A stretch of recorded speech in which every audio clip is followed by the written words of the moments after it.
way, not the other way around. Yeah. I mean, Mordekaiser that's only really once again for game number 1. So a lot of players would rather just play ping pong over and over and over. Here we go. Yeah, they're going to look for the hook here, and they're just going to get both of them in one. As Tucson says, well, I'm not even going to flash, as well. That was not. And just even up the amount of CS so far. A lot of focus down on the bottom side right now from T1. Oh, aiming is so low. Oh, what? I guess he never went back. Oh! He nearly died. And up at the top side, here's Kana just going to get the solo kill. Not sure how that happened, as maybe Sohan went a little bit too deep that time around. Faker has the flash available, and, well, just going to... So something must have happened. And let's just take a look at this. The lane state is in an awful position, so you'd have to go 30 seconds back in time to see how it arrived at this. And then KT just grading really, really hard. And honestly, a lot of the some of the lane stuff is a byproduct of that random Herald rotation. So if we take a look at what's happening here, Death Realm, flash forward, Camille doesn't really have anywhere to go. How about that? I got her. Yeah. So it does end up being that just once you get her in the Death Realm, you are able to put on a bit of pressure. Had the Haunting guys at that point, but Camille might have to hold on to that, as we do have a nice little grab on a Tucson, as he's going to go down again. 3 or so minutes. T1 have, well, they're going to bubble the Tom, who is just going to get pulled and is going to use his stopwatch. He's got flash, but no reason to use it here, as he's just going to go down for the 3rd time in this game. That is a very awkward spot for Faker to be in, but this time on the distortion from Kuro. We got a bit of a trade down in the bottom side. Kana. Obliterate strike miss. Yeah, but he's got that big shield, and actually Sohan is going to try to get away. He's going to miss on the sweep. The flash is predicted, as Sohan is running away quite well, but now the rest of T1 is coming on down, and KT is not running at the Baron. Well, okay. There you go. Putting up the Pengu. Predictability, I feel like, in terms of Zoe and Varus. Varus is not very mobile. Zoe portal jumping back, and Tucson might just die again here. He's very tanky with the stone plate, but I don't think it matters. He is going to flash, but still going down. And now Kog is left in the back line, and Baker going to go in and pick up the kill and the flash. Just flashes away, and that is going to be another 2 kills to T1. They don't have the Baron, but they're still just going to push down mid lane and try to take this inhibitor. Yeah, and I mean, this is just looking like it could even be the end of the game, depending on, well, no, it looks like they're not going to go for it, but definitely does feel like Tucson, unfortunately, is a little bit off today, as they're going to try to get this 3-on-1 eventually down onto Kana. Sohan has to flash there. In comes the Varus. Sohan gets so low, and actually it's going to get devoured, but here's the rest of T1. Trying to challenge in here, Sohan very low, and that is a massive amount of AoE coming in. And they're just going to try to run at Kuro. They can't quite get onto him just yet, but picking up the flash, it is going to be enough. That was a really sweet timed stopwatch, and Baker is going to survive. And it really felt like nothing happened. Yeah, that game was really weird, man. This is one of the weirdest games we've had in the LCK, I think, in 2020. Yeah, it was kind of like nothing happened until they had a little fight. He's not going to actually Hex Flash. Okay, they're going to kill Tucson again. That's not very nice. But you got to do what you got to do to get your team. Well, they're going to give an extra kill to Amy. GG, 13-2, the final kill score. But the big question consistently is Worlds play, because hates them all.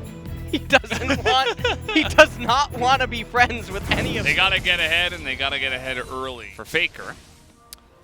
And I believe that's a little bit higher. He was up there near 85% for Faker. Obviously, a couple of fantastic LeBlanc players. Although Kuro never really had a chance to do anything in game number 1. So they're just going to try to dive the Silas here, but Trundle is in position. What? Is just, okay, he's just going to die. All right. LS is going to have a migraine. Yeah, that was very risky, as long as Trundle is nearby at all. And so it looks like they want to try to kill Smep here. Now, he's pooling a lot of gold. I don't know why he's not building behind the turret as he's waiting for the wave. Because he has so much gold. He has biscuits. He's going to eat that biscuit right now. Getting as much HP as he can. They're just going to jump on him, and he actually survives for an incredible amount of time, and that's going to be 2 kills. Both of them going to Smeb. As once again, kind of a botched dive here from T1. You can see that. I don't know what's going on with Cousin the second game. Even the observer points it out. Yeah, watch this. At that point, you don't really need E. You don't need W.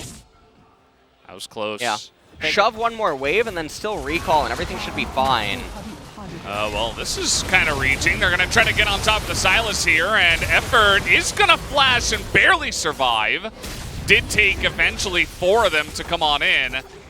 Faker doing a little bit more poke damage, and the Ornn is just too busy down the bottom side. And now he's in a little bit of an awkward spot. Here comes Effort. May just decide to try to get on in there for the team. Here comes the call of the Forge God, and, well, he's going to get the knockup, but he's still going to die. As, meanwhile, in the mid lane, KT just going to take mid-tier 1. Whoa! All right. Yeah. KT. I said KT and aiming at the same time. Yeah. That was really weird. Kataming. Yeah. Oh, that is a Thanos snap. Yeah. Here is the ultimate, and now Effort is in a bit of trouble. The Faker into the back line is not going to find that value. He is so low. Man. And aiming actually is doing a lot of work here. Teddy not quite able to get enough damage in. There's that pillar. The pillar bot doing his job up against the Aphelios, who is trying to go 1v5, but he cannot in this scenario. And they're just going to say, well, let's take the Baron. And a super disjointed fight by T1. You saw Aphelios, he was separated by his whole team. Looks like Faker. Well, they want to actually challenge it here. Yeah, this is... Now, Tucson is low, but everybody else is pretty much full health. They're going to snipe Tucson, and aiming's going to go down too. At least the Baron goes away at KT, but they're going to try to funnel them in here. It's 5v3. Cuz trying to find that engage, and now Kana coming in from behind is going to knock Kuro back. Bono should get out alive. Doesn't look like they're going to be able to snipe him, and actually so does Ornn. So they pick up 3 kills. And, well, at least they're able to get a good amount of value from that, especially because the Infernal was left and, what? Dance. And so... Oh, let's take a look at this trade. Already very low is Kuro. The Kingslayer is down. He's trying his best, but poked down from range. He's not even, like, the main actor, you know? Yeah. He's, like, behind. He's the supporting cast, but he's still... gonna do insane damage. That's the Infernal right before the fight. The TP is late. That is a big depth charge from Effort, but he's pretty low here as trying to fight front to back. This is very disjointed. Ulting out is Cuz as they can't get a front to back for T1, and now Ezreal is just trying to chomp him down. There's that pillar on the Teddy as Pillarbot is doing well, and now the Ezreal is doing so much for his team. Teddy left out to dry once again, as down he will go. Here comes Kuro on the chase. He's not going to get those chains to land. With the chains. Oh, the knockup on a Faker in live. He flashes, but I don't know if he's going to be able to get out of this one. The link up, and there's the kill as Faker just going to get clawed out there in the mid lane. Yeah, they're just going to try to go for it. They still have the Baron in 20 seconds on Faker. There's not too much wave clear. Teddy can't get in range, actually. Really struggling, but that is a huge ultimate. The Moonlight Vigil coming in, but Teddy is going to get pillared. Can he fight front to back this time? Stopwatch is big for Kuro. Faker in 4. Oh, man, the poke is coming out big now from T1, and aiming is trying to carry. Nearly able to take out Kana, and he will. And will they just continue on the push? They have another wave coming in now. But here is Cuz. Goes back to full HP. And Aphelios with Jinx enabled. Faker. Gonna be really careful. Faker getting tapped by aiming. Yeah. Once again, as now they're gonna push another turret here. No more Baron though. You can see some poke coming out once again from T1, but they're gonna stick around, take the inhibitor. And that will be 2 that KT will pick up here. See mid, it's still got 2.5 minutes, but the Infernal Drake is coming up right now. They can't let T1 get Infernal Soul. Faker is really trying to lock down aiming. Yeah, he just can't. He's trying to help out with the poke. Yeah. That's about all he's doing in this game. Okanda's going to be so careful right now. Oh, Smeb. Yeah. That's scary. That's a lot of damage. And you can see T1, they don't have like an Ocean Dragon, so interestingly enough, these events... Oh, effort. Oh, effort. He's caught here a little bit. Oh, he managed. Can he make something come of this? He's going to fail his flash, and no, he's just going to die. That's a little bit of AoE damage on the backside, but Smeb. Push coming in now onto mid inhib. Should be easy for KT. Yeah, they're going to go for the triple inhibitor. They get it. Look at this turret. I mean, this is like a paper turret. They can poke it once. Just going to let the cannon do the job. That's a lot of poke, though, and they get the knock-up on aiming in the back line. Is this T1's chance? That's a nice knock-up from Smeb, though. Oh! Huge Moonlight Vigil with the AoE damage in the back. Nice! T1 might have done it. They're going to turn it around. Aiming is going to go down.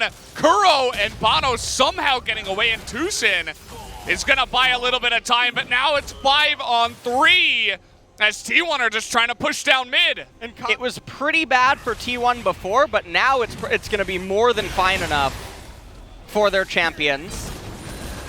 Oh, take a look at the damage. I mean, this is that just might be it. He whipped. He missed though. Okay, Tucson gonna get knocked up, but this is totally disjointed. It's 3-2 right now. Smeb is all alone. He's running away.